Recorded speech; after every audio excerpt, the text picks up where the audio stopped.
Começou no último domingo, dia 6, a 27ª Conferência do Clima da ONU, a COP27, no Egito. O encontro terá a missão de pressionar países para que revejam e cumpram metas de proteção ao meio ambiente e de enfrentamento ao aquecimento global. Um dos destaques no evento será a participação do presidente eleito Luiz Inácio Lula da Silva, do PT, que deve viajar ao Egito já nesta próxima semana. A COP27 vai até o dia 18 de novembro. Sobre essa questão, nós conversamos agora com Nilton Tato, deputado federal reeleito por São Paulo e coordenador da Frente Parlamentar Ambientalista, direto da COP, lá no Egito.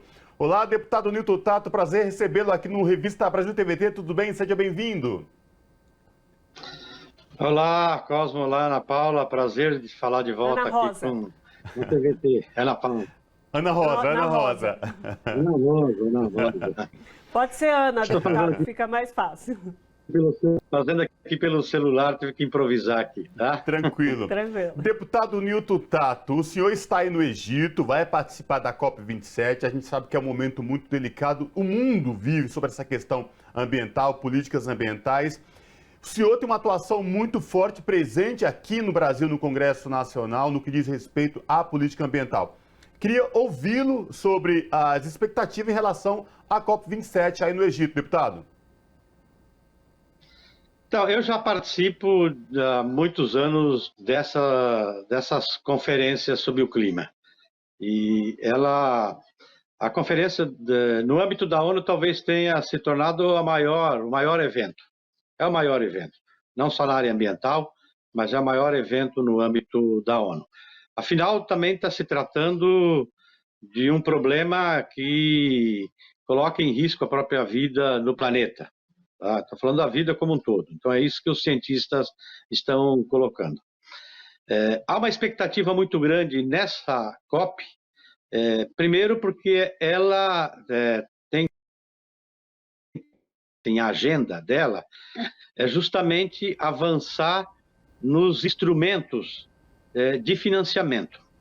Que é tão importante porque o conjunto dos países, inclusive o Brasil, desde 2015, assumiram compromissos de redução de gás de efeito estufa. E muitos países não estão conseguindo fazer a lição de casa, cumprir, né, com as metas de redução. E um deles, inclusive, é o Brasil, que é o que melhor, talvez, tinha as condições de cumprir, até vinha cumprindo determinado período, em especial durante os governos do Lula, da Dilma, quando fez aquela grande redução de emissões de gases de efeito estufa, com a redução de desmatamento. Mas depois, agora, a gente acabou de sair os dados, batemos o recorde novamente de desmatamento. E o desmatamento é a principal causa, quase 70% das emissões que o Brasil é responsável. Tá? Aí, por que esta conferência é importante? Porque muitos países precisam de apoio, tanto de tecnologia como de recursos. Então, os mecanismos de financiamento, que também têm compromissos assumidos, em especial pelos países desenvolvidos, mesmo pegar outros instrumentos, por exemplo, o mercado de carbono, que tem um potencial muito grande no Brasil, porque tem muita floresta, tá? E assim vários outros países. Então, esses instrumentos de financiamento para poder fechar bons acordos e fazer com que se avance naquilo que os países se comprometeram a tomar de medidas para reduzir as emissões. Lembrando que, inclusive, agora nessa COP, na véspera, inclusive, os cientistas organizados pela ONU no IPCC já colocam que aquilo que os países acordaram talvez não seja suficiente para segurar o aquecimento de 1,5 graus a partir do início da Revolução Industrial, né? Então, quer dizer, aquilo que tinha já se comprometido pode não ser o suficiente. E todos nós já estamos acompanhando os efeitos dessas mudanças climáticas, inclusive no Brasil, com secas prolongadas e desastres, como a gente assistiu mais recentemente em Recife, aí na região metropolitana de São Paulo, né, Franca da Rocha também, enfim, né, secas prolongadas e desmoronamento. Então, há uma expectativa muito grande que se avance nesses instrumentos nesta COP.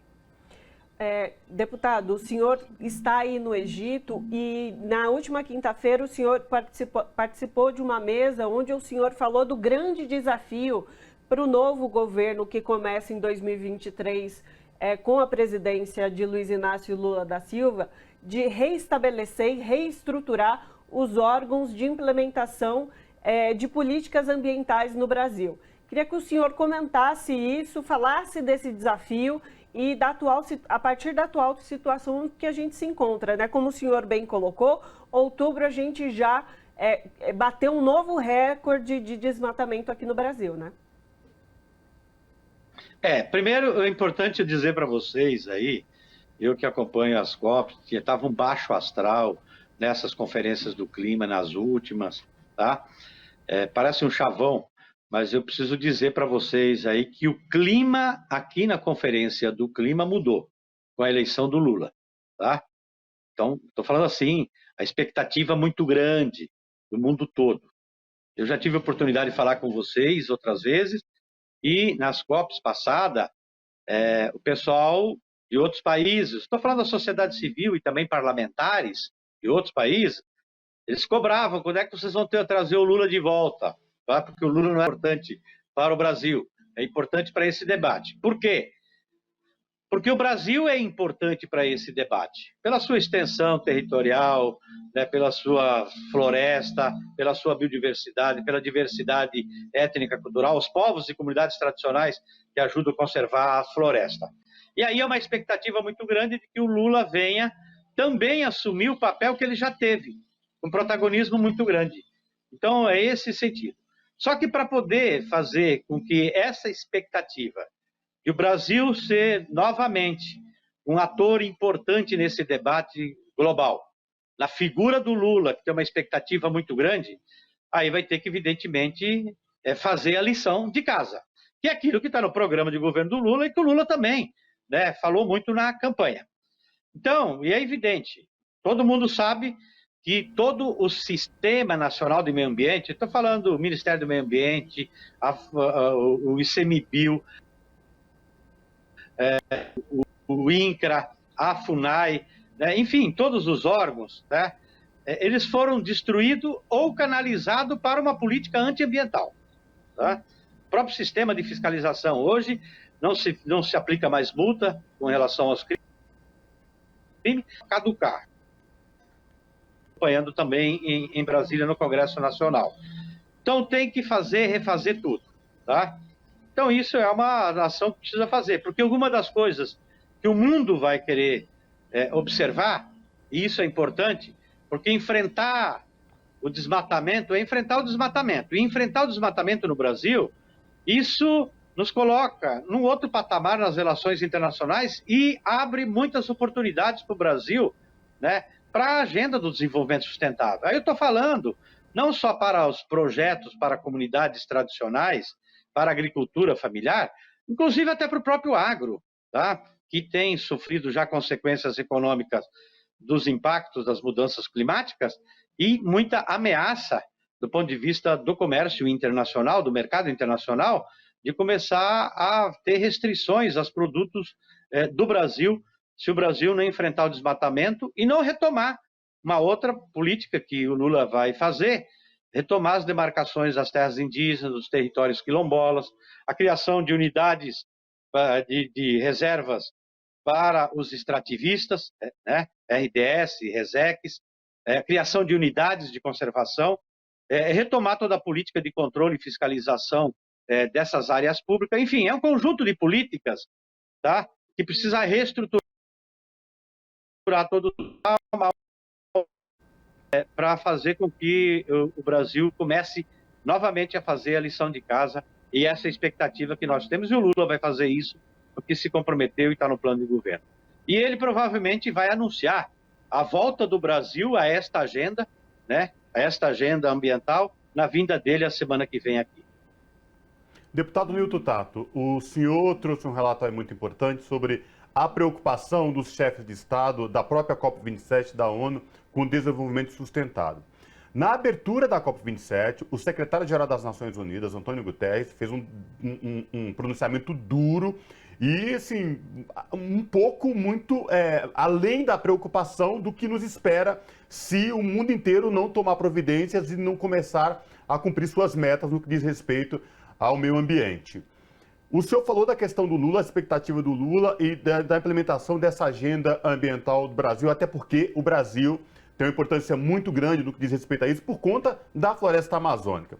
Eu queria que o senhor trouxesse para a gente como é que está o clima aí das pessoas que estão chegando, de alguns chefes de Estado, da própria ONU, na expectativa da chegada do Lula e desta política ambiental que deve ser implementada pelo presidente eleito Luiz Inácio Lula da Silva a partir de 2023, já com essa agenda ambiental muito bem definida, inclusive já abrindo fundos de recursos de investimentos, como da Noruega, enfim, países que tinham cortado essas relações com essa atual gestão aqui no Brasil. Ô Cosmo, como eu falei, o clima na Conferência do Clima mudou muito, né? Então, uma expectativa muito grande, né, com a vinda do Lula aqui. Lembrando que ele está vindo como presidente eleito, não, né? E é uma conferência oficial. Vamos lá, tá? Mas ninguém quer saber mais do atual presidente, até porque não tem sentido, né, com relação a esta preocupação, até porque não acredita. Mas há uma expectativa muito grande do Lula aqui nessa COP, das declarações, daquilo que ele vai falar com relação a isso. E eu, evidentemente, que o Lula vai anunciar que o Brasil está fazendo, retomar essa agenda no Brasil, tá? Como também fazer essa fala também de acordo, né? Porque ele também já falou isso na própria campanha, da forma como o próprio secretário-geral da ONU também disse. O que o secretário da ONU disse foi, na verdade, dar vazão, né, naquilo que os cientistas estão dizendo, como eu falei. Aquilo que os países se comprometeram já não é mais o suficiente para poder segurar o aumento da temperatura no planeta a 1,5 graus. Tá? Então, há uma expectativa muito grande de falar assim, mas só que nós precisamos, nessa COP, avançar nos instrumentos para viabilizar essas metas que foram comprometidas. E a partir disso, cada país, evidentemente, tem condições de buscar novas metas, novos compromissos de redução. Talvez um dos países que vai ter as melhores condições para, talvez o primeiro, a ter emissões zero, tá? Aquilo que sequestra, aquilo que emite, aquilo que sequestra de carbono, talvez o Brasil é que tenha as melhores condições. Mas eu acho que é muito cedo, por exemplo, o Lula, como presidente eleito, vir para cá e anunciar, olha, vamos perseguir novas metas, tal, né? Acho que não é esse o caso, tá? Porque talvez o grande feito para o mundo todo, e a expectativa do mundo todo, é que o Lula vai começar a fazer no Brasil aquilo que o Brasil não devia ter parado. O Brasil vinha fazendo, mas parou de fazer com o governo Bolsonaro. Tá certo, então a gente segue acompanhando os trabalhos da COP27, que vai até o dia 18 de novembro.